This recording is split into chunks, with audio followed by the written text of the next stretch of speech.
Hi guys. Courage to Change, June 3rd.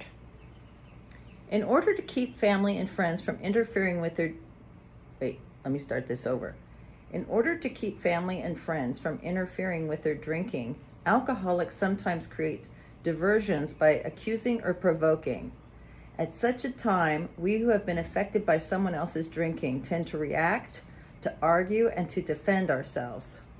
As a result, nobody has to look at the alcoholism, for we are too busy focusing on the particular point being argued.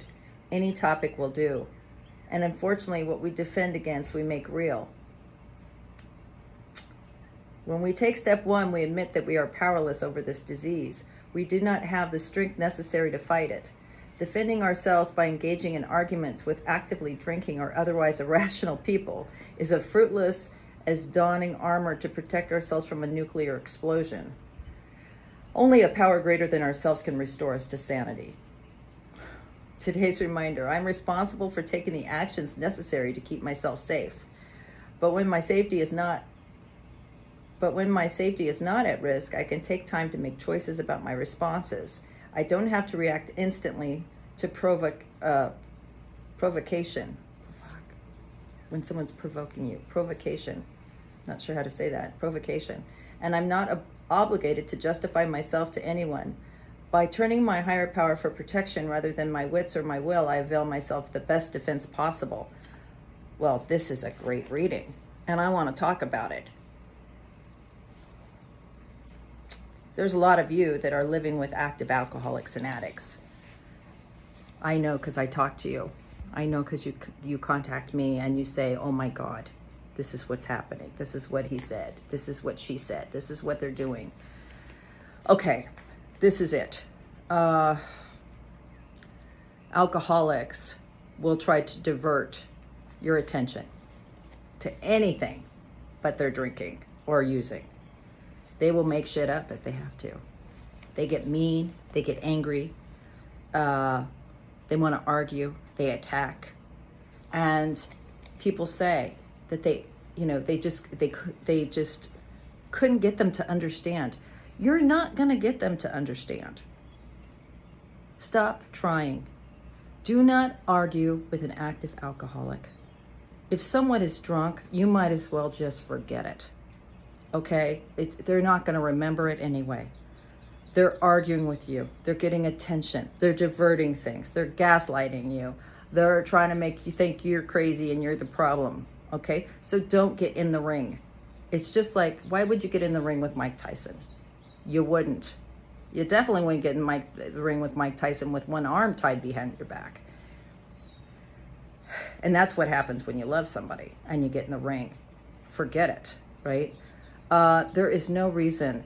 Let me explain to you. The person who loves you, the person who is the caretaker or the person who's worried, the person who's concerned, the person who wants to help you, right, has this feeling of just utter, like, I need to help. I need them to understand. On the flip side, you have someone who's drinking who doesn't even know what day it is, nor do they care. You know, they're so engrossed in the disease. They're not thinking about anything but how to get more. You got to understand that. Even if it's way down the road, they're setting it up. They're crying now. They're making you feel bad now. Or they're being angry now. So later, they can get what they want. It's the disease. See, it's mental illness. Alcoholism is a mental illness. You're not dealing with someone that's, they're not stupid. They're sick. Think about that. So why would you argue with someone like that? Why would you try to get them to understand your point? They can't, right? First of all, they're drunk. I did a video the other day and I couldn't post it on Instagram because it was too long. And I did it in particular for one woman who I've recently met, who I consider a friend, and she's suffering terrible. And she's suffering from alcoholism, yet she's just not the one that's drinking, right? Someone in her family is. And she's suffering. And I did an analogy. If you really want to see this, go to YouTube and look for, I think it's called Arguing. I think I shared it on Facebook. I think I got it on Facebook, but it was too long for Instagram. Arguing with an active alcoholic or an abusive alcoholic. It's on YouTube, and it talks about if you walked into a bar. You've been in a bar before. You go in a bar and there's one guy or one woman at the bar. It used to be me, but she's sitting at the bar or he's sitting at the bar, and they're louder than everyone else. And they're telling the bartender, I love you, Joe. Did I ever tell you I love you? The next minute, shut up, Joe. Just shut up. You don't understand. And you're over in your booth going, good Lord, someone shut this guy up, right? Oh, he has had too much to drink. If he came over and said something to you like, hey, I used to date your mother, you wouldn't believe him. He doesn't know you and he doesn't know your mother, right? He's drunk. He would just go, get out of here, you drunk asshole. Why is it different with people that we love? Why do we believe what they say? Why do we believe the mean stuff they say? They're drunk. So when I was running the treatment center, this might sound like I'm going off on a tangent, but I know someone needs to hear this, okay? When I was running the treatment center and I took all the intake calls. I was the executive director and the intake person. And I would take the calls. And when someone called me and they wanted help, I would talk to them. And then at a certain point in the day, I couldn't talk to them anymore. I knew, don't talk to them anymore. You will talk to them in the morning, right? Because they get too drunk. It's always best to talk to somebody in the morning. By 2 o'clock, they're passed out again. They're drinking again by noon. And if they wanted to come to treatment and they told me they want to come, I got everything done. I've got an Uber picking you up in 5 minutes. Always pick them up in the morning. Never try to pick them up in the afternoon because they're already too drunk and you can't talk to them. I mean, they don't remember. Sure, I'll be ready. They don't even, what? I talked to you yesterday? I don't remember talking to you. So, why are we doing that? First thing, if you know what you're up against, and don't take it personal. It's got nothing to do with you, right? So it's talking about that. Sometimes they're too drunk. Sometimes they are. They're trying to turn the focus on someone else, right? The dog, the damn dog. We need to do something about this dog. And you start going, well, I took him to obedience school and I did the best I could. Why are you doing that? It's not about the dog. They just drank a fifth of whiskey in the garage and they're just trying to divert your attention. You know what I mean? It's all smoke and mirrors. You have to be really spiritually grounded to live and deal with an alcoholic. And you can, but you got to know what you're dealing with.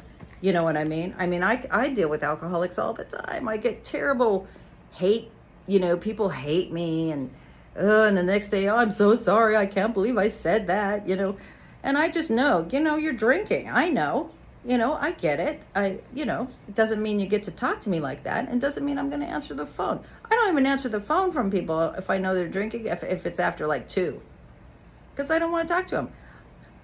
This friend of mine the other day said, I was talking to Mary Lou and she sounded like she had a stroke. And I said, well, what time was it? She said about 5. I said, isn't she your friend that kind of drinks a lot? Yeah, well, she called you when she was, she did a drunk call. She had a few drinks and called you. She didn't have a stroke. She's drunk. She had a stroke, someone would have called and told you, right? She's just drinking. So you got to know what you're dealing with. And it says here, defending ourselves by engaging in arguments, with actively drinking irrational people is fruitless. Forget it. See, that's insanity. Trying to talk someone, please put the bottle down. Please don't go out tonight. They don't get it.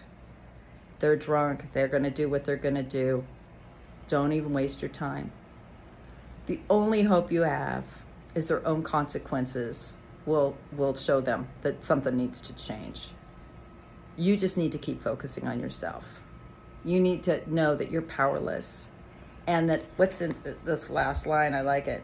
Only a power greater than yourself can restore you to sanity.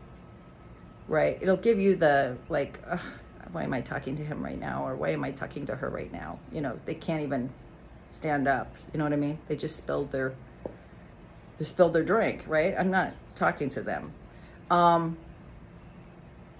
So a higher power can restore you to sanity, and a higher power can restore them to sanity. Their higher power, not yours. And it's the same thing. Like if you're in a restaurant and your loved one goes nutso and starts drinking too much and starts swearing at the waitress, you can get up and walk out. One, because they're not going to remember that you even walked out. You know what I mean? I mean, they might be mad in the moment, but then in the moment, you know, if they go crazy or something, you know, and someone calls the police and the police come into the restaurant, come up to the table and say, you know, hey, lady, you got to settle down. You could just sit there and watch. You don't have to respond. Let the police handle it, right? Just because he's your husband or she's your wife or your kid, maybe the police do need to handle it, right? Not your problem. And I'm talking about adults that are over 18. You know, I think, you know, if they're gonna mouth off to a cop and the cop books them and takes them in, well, then maybe they should be booked and taken in. You know what I mean? These are the consequences that change someone's lives. You can't get in there and change that. You can't be involved. So don't even argue with someone that's drinking or using. It's fruitless. It's like, wah, wah, wah, wah, wah, wah. You know, they don't know. So just don't even do it, and don't take it personally, you know. And then the next day when they sober up, you can say, you know what, I'm not doing that. Don't talk to me like that. You get that drunk to talk to me like that. Don't drink, you know, because I'm not, don't do that, you know. And, you know, maybe you can't do that. Maybe you're not strong enough to do that yet. But if you keep pursuing your own program, it'll become pretty clear what you want to put up with and what you don't. Life is so short. Right? And there is a solution for you. So pursue it and trust God that everything else is going to work out. But don't get in there and stir the pot. My friend Gordon says, play dead. Just play dead. Just shut your mouth. Roll over. Right? What's the worst that could happen? You know what I mean? You end up with a little peace of mind. So I know I probably talk a little bit differently about this. I know there's other people I've heard talk about courage to change, and they come out at it with a little different angle than I do. I know I'm a little more blunt, and I'm a little more, you know, some people think I'm a little crass about it, a little mean, but it's day to day. If you're living in a house with an alcoholic, it's daily combat. So you gotta have some good understanding, so you have a different way to react, and that is don't respond. Just watch the show. Nothing's gonna happen. They're never gonna remember. Okay, so just take a break, just breathe. Now if they're hurting you or your children, that's a different matter, and I can talk about that on a different day. I talk about that a lot in my other videos, but I'm trying to stick to the reading at hand on these. So I would love to hear what you have to say. And if you don't agree with me, I want to know. That's what the whole point is. I want to know. I want to hear someone else's aspect of this, their perception. Okay? Have a great day. Bye.